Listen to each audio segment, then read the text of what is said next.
We're driven by the search for better. But when it comes to hiring, the best way to search for a candidate isn't to search at all. Don't search, match with Indeed.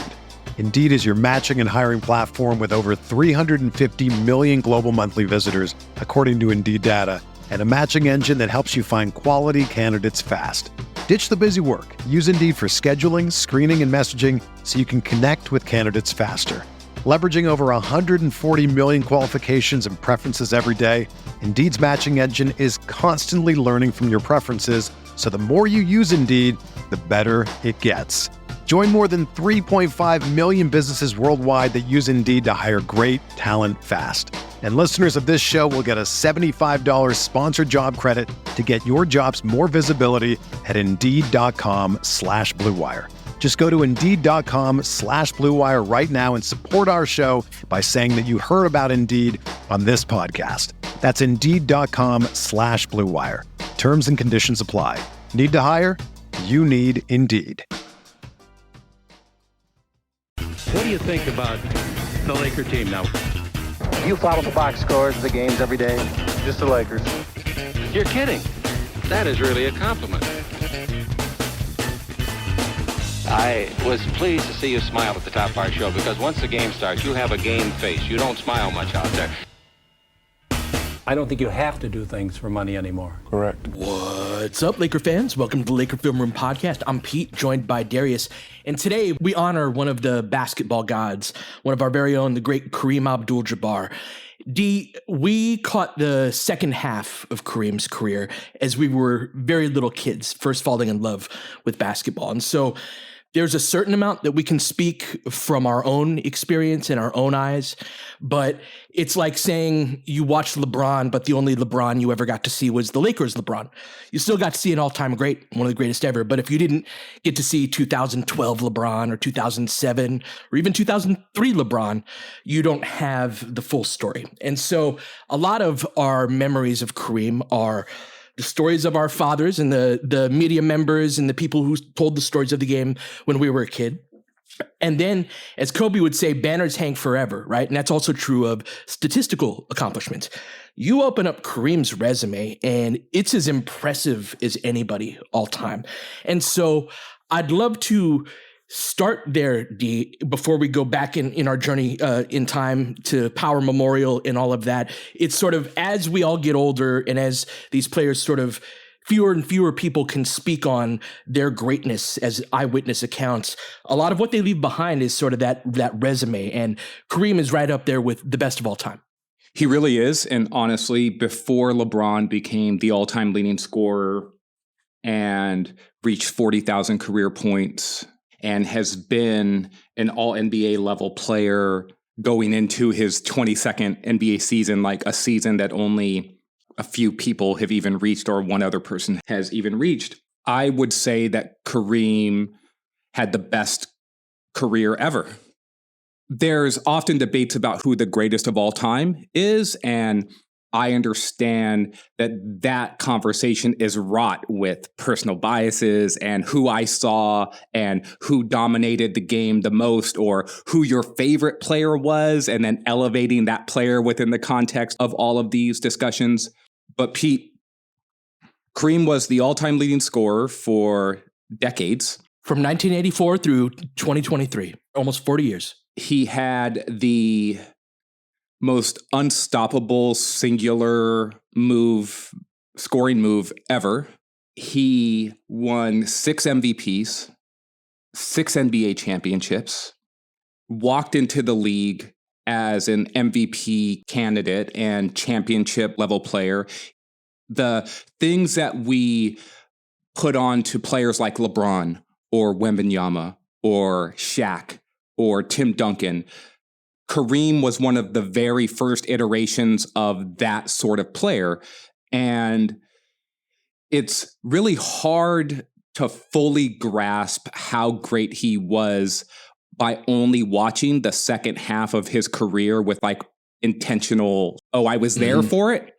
Because the first part of his career, much like Kobe or much like a LeBron, where you could say he had 2 or 3 Hall of Fame level careers, right? That was Kareem.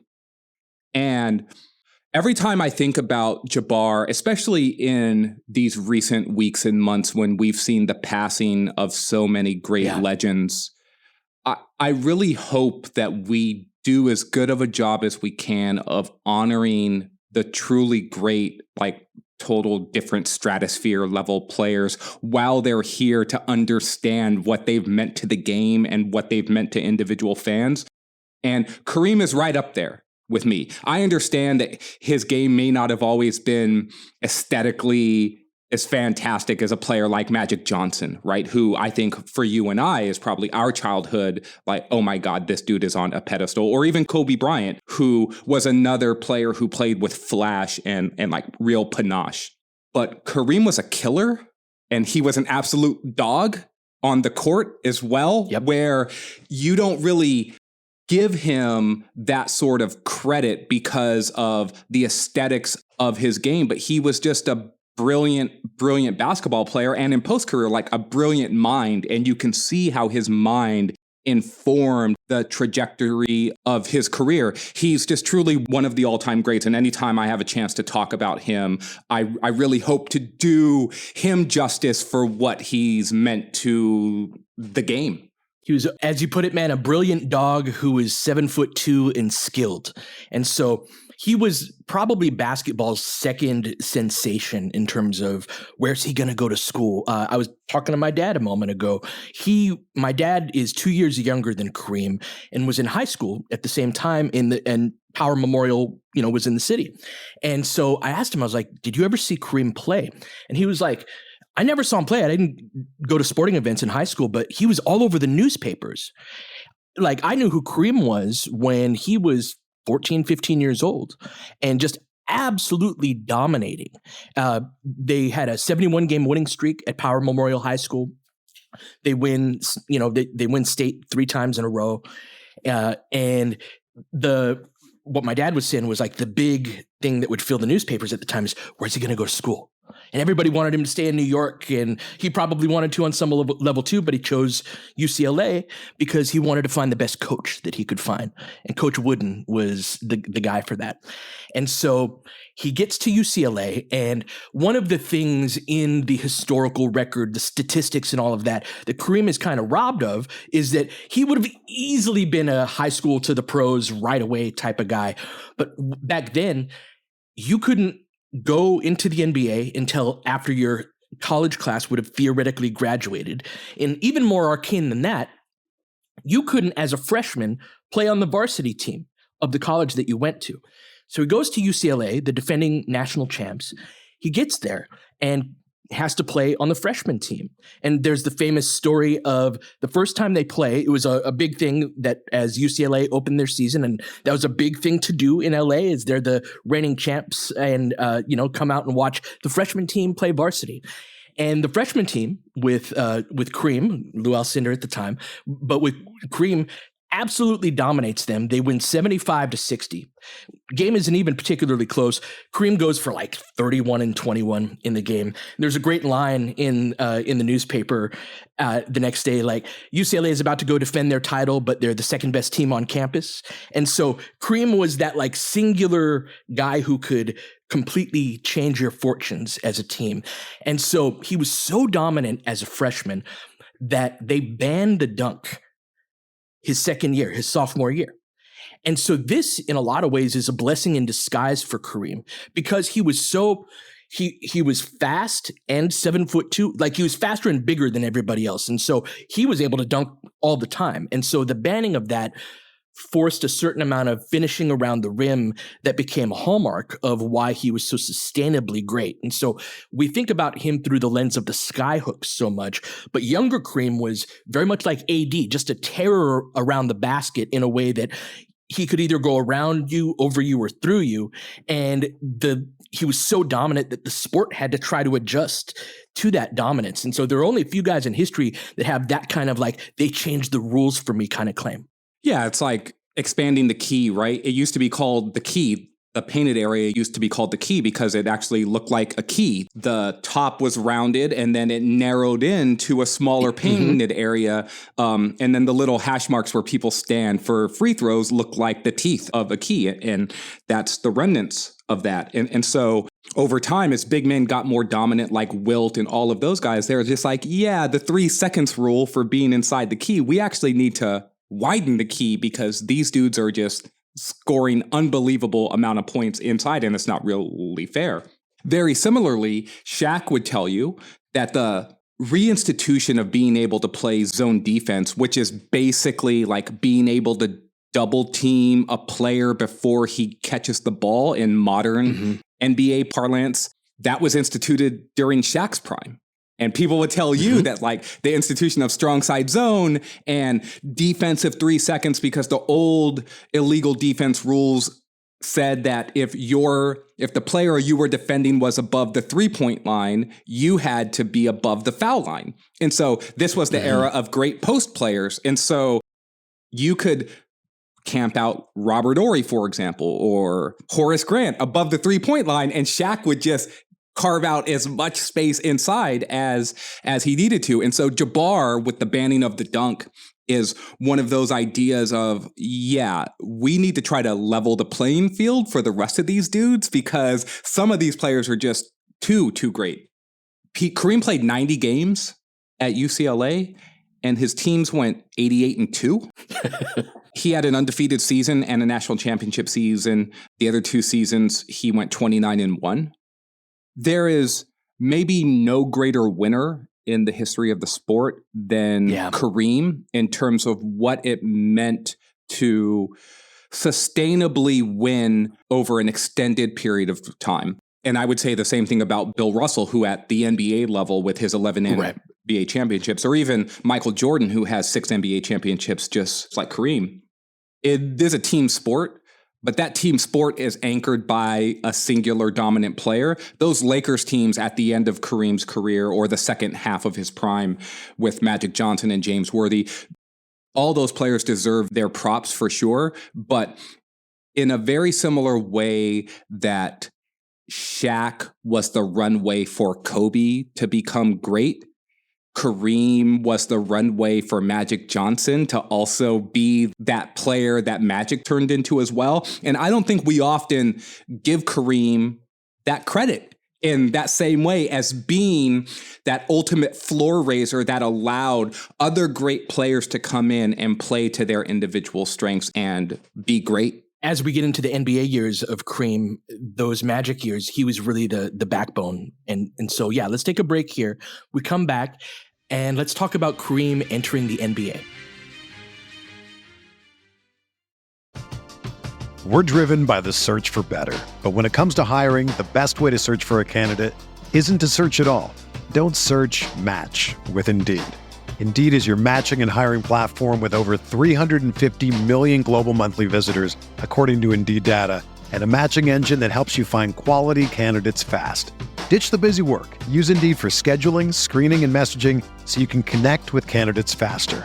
Leveraging over 140 million qualifications and preferences every day, Indeed's matching engine is constantly learning from your preferences, so the more you use Indeed, the better it gets. Join more than 3.5 million businesses worldwide that use Indeed to hire great talent fast. And listeners of this show will get a $75 sponsored job credit to get your jobs more visibility at Indeed.com/Blue Wire. Just go to Indeed.com/Blue Wire right now and support our show by saying that you heard about Indeed on this podcast. That's Indeed.com/Blue Wire. Terms and conditions apply. Need to hire? You need Indeed.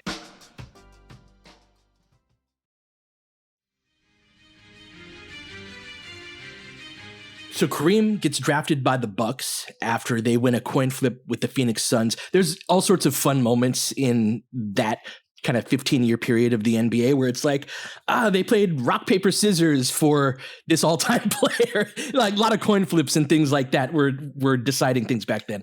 So Kareem goes to the Bucks, who were a 26-win team the year before.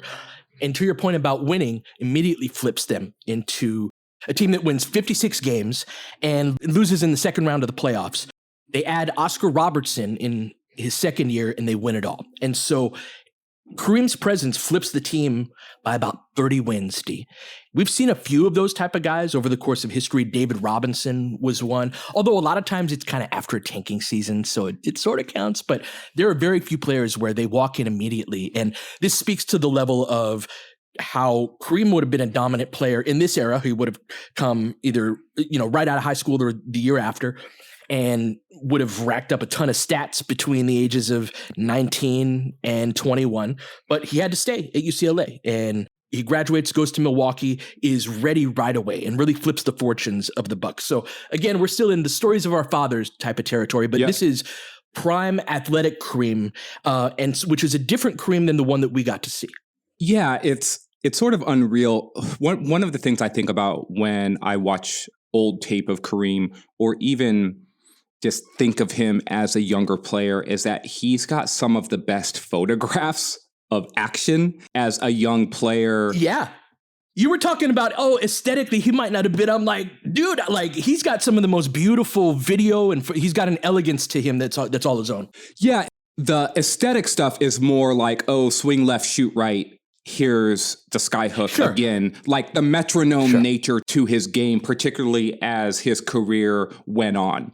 I will say, though, that in the earlier part of his career, where the Skyhook was not his singular weapon, he had a bunch of different moves and face-up jumpers and turnaround jumpers, sweeping hooks with both hands, great little finger roll finishes, and fundamental basketball that is sort of lost on today's NBA big man, right?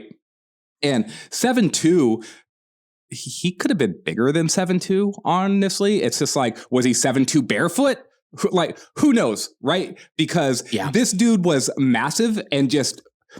So the word that you used of elegance is perfect for him. He was balletic in his movements, and the way that he could run the floor and leap and just control the aerial space around the basket and be an intimidator without always being this super tough physical dude, although later in his career, he would punch you in the mouth if he had to punch you in the mouth as well. Younger in his career, he would too. He broke his hand twice, punching either the stanchion or, what was his name? Kent Benson, I think it was. Gave Kareem an elbow to the stomach, and there's that famous clip of him. So yeah, that's the thing too, is Kareem had a nasty streak to him.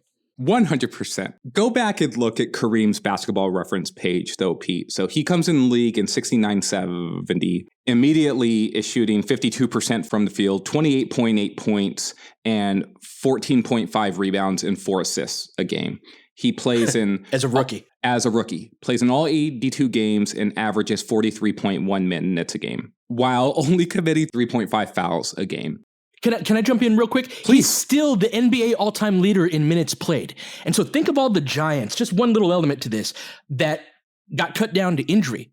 Not only did Kareem make it through 82 games at 43 minutes a game, he's got like 57,000 regular season minutes. I think LeBron's already passed him combined with playoffs, and LeBron will pass that this year. But like, one of the giants of the game was as durable as it got. So in his first 8 seasons, he plays in 82 games 4 times. It wasn't until his 8th season that in minutes per game, he averaged fewer than 40 minutes a game. So rookie season, 43.1. Next season, 40.1, 44.2, 42.8, 43.8, 42.3, 41.2. And the fewest number of games in a season he played during those first 8 seasons was 65. So we talk about today's NBA, for example, that 65 game benchmark is one of the ones that you need to hit in order to be awards eligible. And we see players today that are sort of just like, how can I navigate my games played load in order to be in that 65 to 70 range? Well, the lowest number of games Kareem played in basically the first half of his career was 65. It was just a different era in terms of how we managed players, but his ability and the level of conditioning that you needed to have in order to play. And remember, back then, they call that like the juiced stats era because of the pace that teams played. They were running up and down the court all of the time. It's how Wilt can average 50 points in a season, or Oscar Robertson could average a triple-double, right? It's because of the number of possessions that teams are playing. And so people sort of want to diminish the numbers from that era, but no one ever talks about how in order to play at that pace, you had to be in incredible shape and you had to be able to stay on the court for that long. They were practicing too. 100%. So yeah, he's one of the most durable players in the NBA, absolutely dominant from the moment he steps on an NBA floor. But about 5 years into his career, he puts in kind of a behind-the-scenes trade request. His top choice is the Knicks.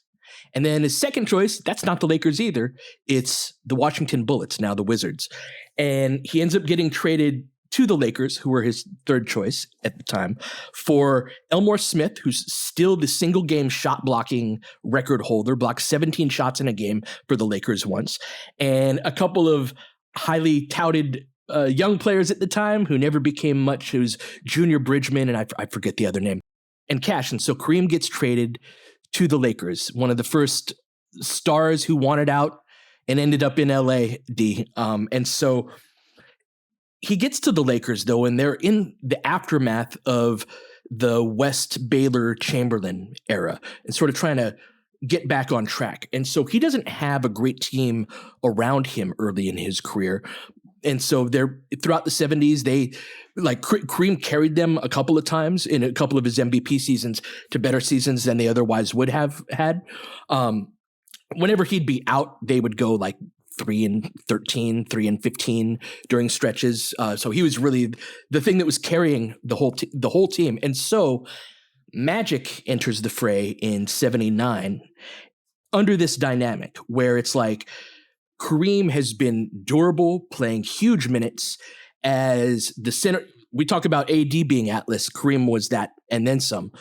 And Magic represents a bit of relief, but also a different style of play.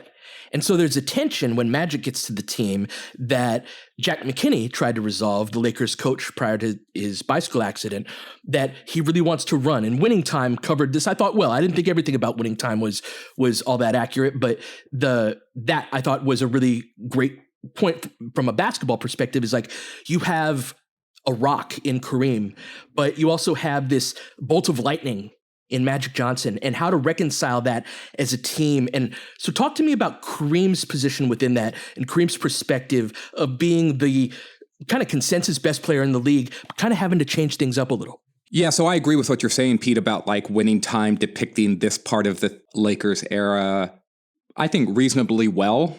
And the idea of Kareem as a bit of a surly player who was a little bit stuck in his ways and understandably being the center of the universe for so long as a basketball player, and then what that would mean for him as the team is trying to bring in a talent like Magic who plays a very distinct style and blending that with what Kareem did best.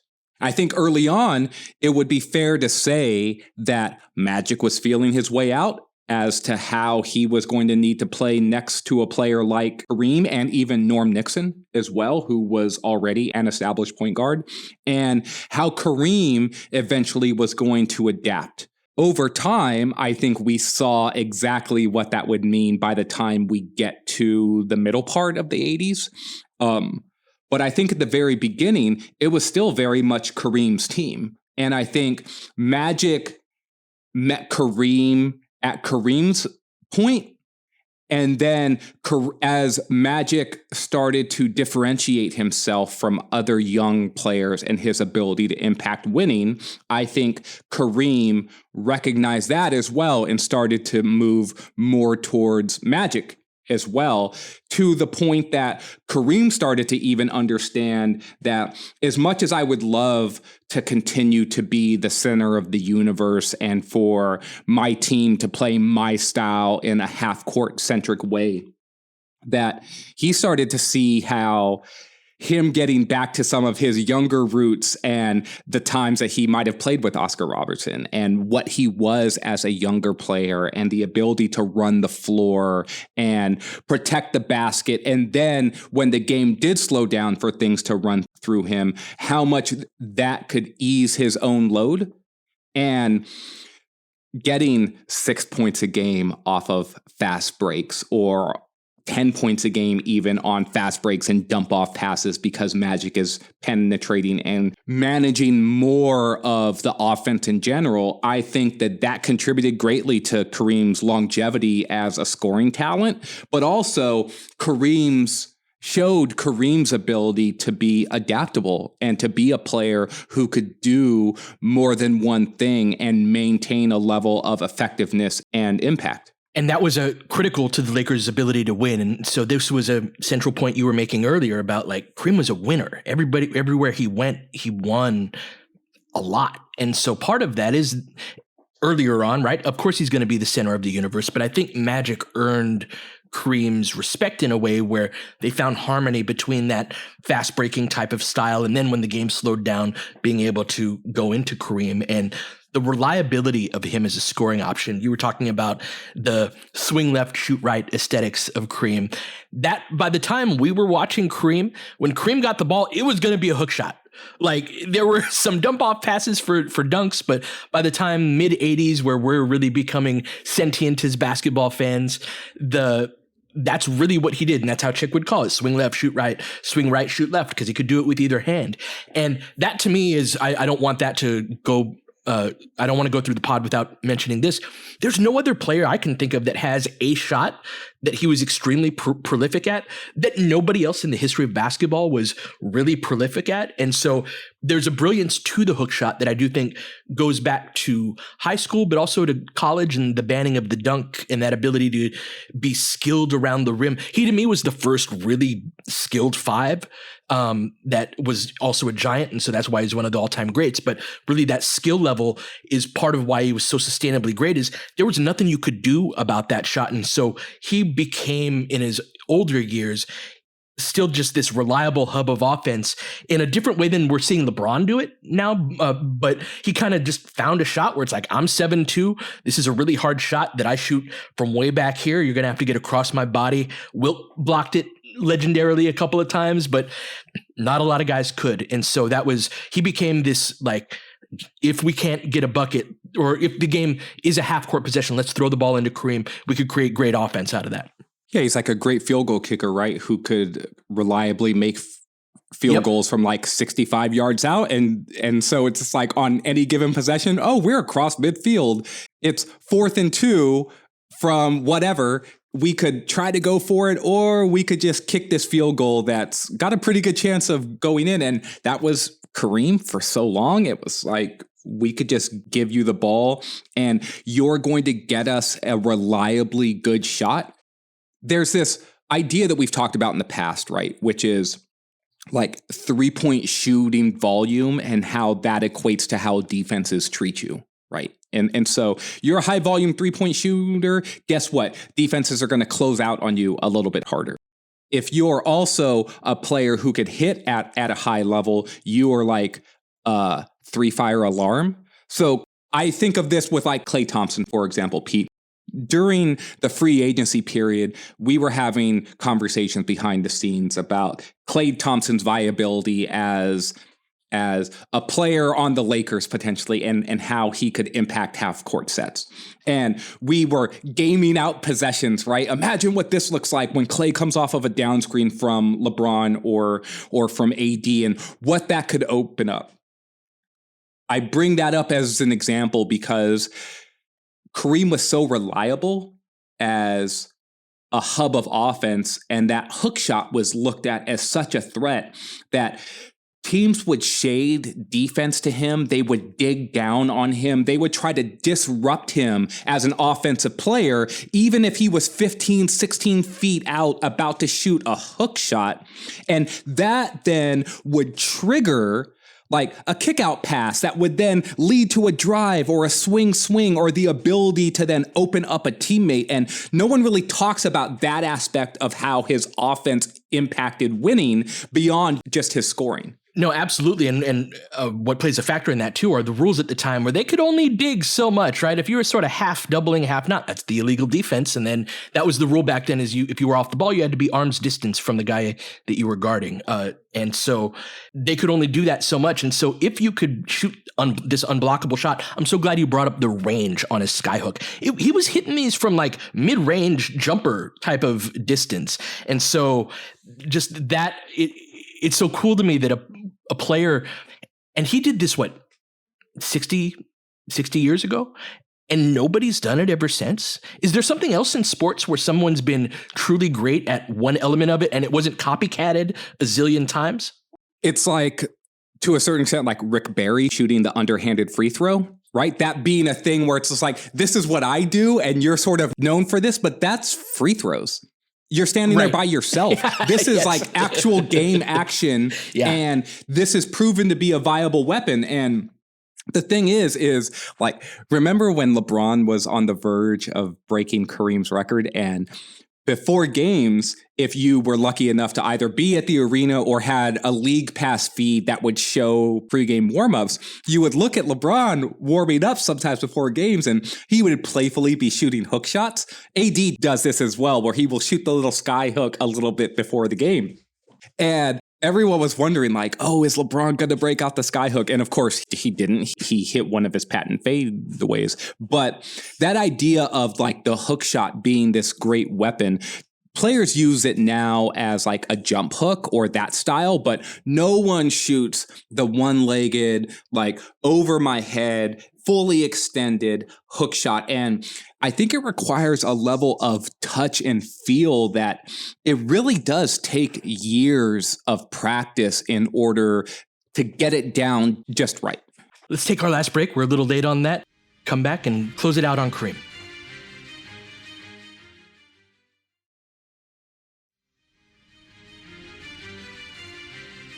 So, I remember Kareem's final year. It was 1989. That was the season where the Lakers were defending their repeat, trying to three-peat, got swept in the finals by the Pistons after Magic and Byron get their hamstring injuries. I think the Pistons would have won that series even if we were healthy. And I remember the retirement tour of that season. And it's one thing that I wonder about with LeBron is that I hope, I understand if he doesn't, but I hope that that there's a year where everybody gets to say, hey, thank you for all of your contributions. And I remember he would go to a new arena, and we saw this with Kobe more recently, and they would honor him in different ways. But like the gifts would be, like he'd get a car in one place, and almost one of the more common ones was a rocking chair. Right, or a throne of some sorts, and so you'll see some great photos of Kareem kind of on his throne. And so, talk to me a little bit, D, about the Kareem in retirement. And he's such a multifaceted person that I think this contributed to his basketball brilliance, but it's a part of who he is separate from it. The Kamenetsky brothers and I often have this little thing going on Twitter about Kareem can do anything. Right. And so here's Kareem with an op-ed on something at his website or his Substack. Right. And he's writing about movies. He's writing about politics. He's writing about social issues. And this is some of the stuff that we haven't gotten to about Kareem, the off the court stuff. He legendarily has been in a bunch of movies. Like, he's got the great comic turn in that movie Airplane. He's a known martial artist. He was in a movie with Bruce Lee where he was one of the villains and has a great fight scene with Kareem in A Game of Death. He's a scholar. He's well known for his love of jazz music. He did so much work in terms of social justice and lived through that era of civil rights and being an advocate for his people, for African Americans and for civil rights in general.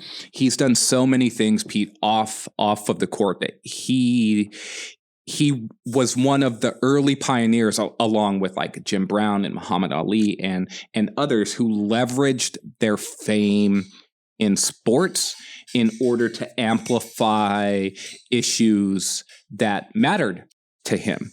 I'm not aware enough about everything that went into his decisions about like becoming Muslim and everything else, right? But what players and people from that era endured surely informed his persona, quote unquote, as an athlete through the 70s and 80s.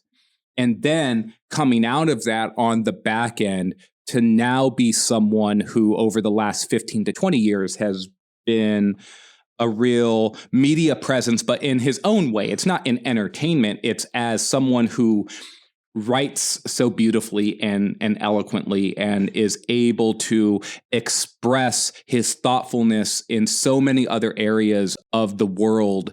I just don't think there's really ever been anyone quite like him as both a player and as an off the court presence in terms of what he's been able to do socially.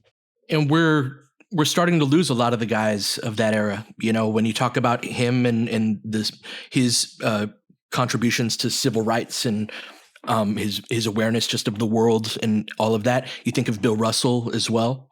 And with Russell's passing, with Jerry West's passing, I think Kareem kind of assumes the mantle of the patriarch of the NBA now. And so he's always kind of a voice for a voice of wisdom that has just such a multifaceted understanding of the world, from literature to history to music and politics and basketball, of course. And so just really grateful for I had an experience there were years ago at the Conga Room on the Miracle Mile. My dad and him became buddies when my dad was working for the team, covering the team for On TV way back in the day. This was a TV station that existed years ago that covered the Lakers in the early to mid 80s. And they were both from New York, and so my dad was always covering the games. They became buddies at one point. And so years later, about 20 years after Kareem had left the Lakers, I'm at the Conga Room with my dad watching at a salsa concert, and Kareem is there too. And Kareem comes across the room and he goes, "Pete, is that you?" And my dad's a very distinct and memorable person. And so just like he was always had that aloof to like media and things like that, and they're the ones that tell the story of him. But like Kareem was a real guy that if when people got to know him was just had a depth to him that it was harder to, I think, for the media to crack that veneer. But I just wanted to share that little anecdotal story. Is he was somebody that if you knew him, he was somebody that really remembered the people that contributed. No, I think that though, to your point, Pete, like the modern athlete, the Instagram era, Twitter era athlete, there is a connectivity that players like that have to the fans, right? And I think that that's born out of the Magic and Bird and Michael Jordan era that sort of grew the game in a very specific way that was very much commercialism, right? And Kareem, understandably, came from an era where the trust level between athlete and media was not going to be the same. And today, and I think, and we saw this with Kobe, I think we see it with LeBron, there is a media expertise that those guys carried that enabled them to better shape their own narrative based off of the relationships that they were able to build within media. And in today's game, just like you can create that sort of veneer for yourself just based off of how much control you have over your own, like the information that you put out. It's so much different than what it was during the 70s and 80s. And that's why Bill Russell, for example, when he retired, he's just like, the ceremony I want to have is with the players and my teammates and the people within the organization. It's not about anyone else, because that was how insular it was. And so to your point, the people that knew Kareem, those are the people that will speak about him a certain way. And that may not be the same as the people who only knew him through the stories that the media might be able to tell, because their experience with him was going to be different. The last point I want to make about Kareem, Pete, is I just want to bring it back to on-court stuff one last time. one of the records that I think, it's not quite a record, but it's a fact about his career, and it's something that I don't think will ever be broken, is Kareem won finals MVPs 14 seasons apart. So he's got 6 championships, and this speaks to his ability or the greatness that happened on, or the great teammates that he happened to have. But he's got 6 championships, but 2 finals MVPs. Those 2 final MVPs, though, came 14 seasons apart. And when we speak about longevity, and we speak about greatness, and we speak about the ability to impact the game at the highest level, I'm not sure there's something that speaks to that more than to say that at the highest level of winning, that a decade and a half apart, he showed that he was the pure difference maker between winning a championship and not. And Kareem has a case to say from the second he walked onto UCLA's campus to maybe the second or third last year of his career, right? Maybe the 87, 88 championship, or at least the finals MVP that he won in 85. He was the best player in the world, potentially, or in that conversation. He was winning MVP shares, Pete, as a rookie. He was third in MVP as a rookie, and in his second year, he won the damn award. It's like there's just few people that can speak to being that great for that long, and he's one of them. There's a photo on the night of where LeBron broke his scoring record where they're shaking hands and Kareem is handing him a basketball. And it's so poignant to me because of exactly what you were saying, is those are the only 2 that did it from the moment they walked in the NBA through this far. They're the only 2 that did it as sustainably as that. And so just a real testament to their staying power and greatness. And we're lucky to have had them both as Lakers. All right, got to wrap up here. This was fun. We'll be back tomorrow, talk some more Lakers, probably more in the modern times. But until then, you've been listening to Laker Film Room Podcast. We'll catch you guys next time. James has got it in low to McHale. McHale wants to turn. He's double teamed. Just pass out in front. Broken up by Worthy. Tip to Magic. Worthy dies on his belly. Magic scores. There's Magic got it. Magic fires. It's good. They will. Lakers win the game. The Lakers win the game. Rebound of Lonnie. 3 seconds left. Van Exel to win it. It's on the way. Good. Kobe Bryant, 48 points, 16 rebounds. Shot with his 8th block shot that ties an NBA Finals record. A lot of Laker fans sticking around for this. You're seeing something that's very rare indeed. A Laker to get MVP chance in Boston. Of all places. Are you kidding me? Kobe, hard to believe. Are you kidding me? Unreal. Are you kidding me? Lakers looking to push. Bryant spinning in the lane. Back for Gasol. Pretty pass. And it's back to a 3-point game. Kobe Bryant picked up by Bell. There's the move. 2, 1. Miss it. Unbelievable. For the victory. It's over. Shot clock now to 5. Bryant. Yes. And that was a little tap to Alvin Gentry. Add insult to injury, Kobe. I mean, what a shot. I mean, you can't defend that. Are you kidding me? 2.1 seconds remaining. Denver a foul to give. Jokic trying to disrupt Rondo. He puts it in. Here's Davis, 4-3 in the win. Oh, it's good! Anthony Davis has won it for the Lakers! James again. Oh, he hits another one. LeBron James putting together a closing quarter against the Nuggets. This historic 2020 NBA championship belongs to the Los Angeles Lakers. The Lakers conquer the bubble, and banner number 17 will soon hang in the rafters.